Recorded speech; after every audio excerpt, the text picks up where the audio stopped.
Most of you would be familiar with India in some manner. You may or may not have served there, visited there, but you would have a broad sense of it.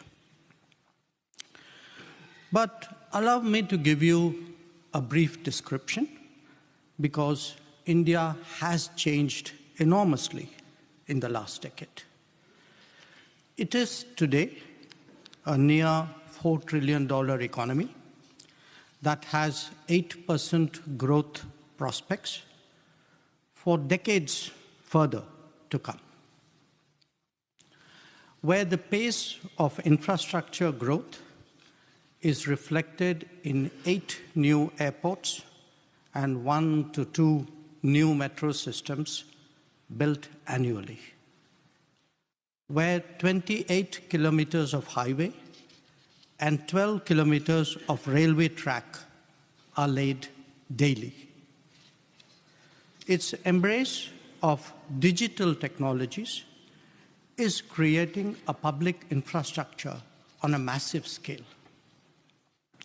It has enabled, in the last decade, a housing program that has benefited about 170 million people, a health coverage of 660 million, and loans that are given annually to 58 small businesses. India records the highest digital financial transactions in the world, which are currently about 13 billion each month. It has the 3rd largest startup ecosystem with 117 unicorns. Now, in addition to this, I want to stress that its human resources are also being transformed.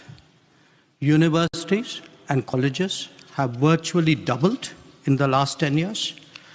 There are more than 1,600 global capability centers in India that generate about $120 billion worth of business every year. The relevance of Indian talent to global workplace is visible in so many services and professions, and driving a global interest in concluding mobility agreements with us.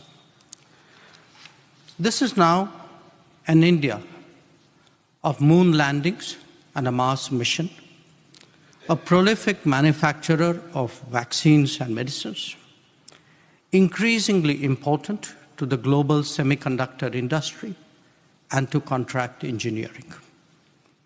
Now, having said that, let me also be clear that there is much for us to do and a lot for us to grow.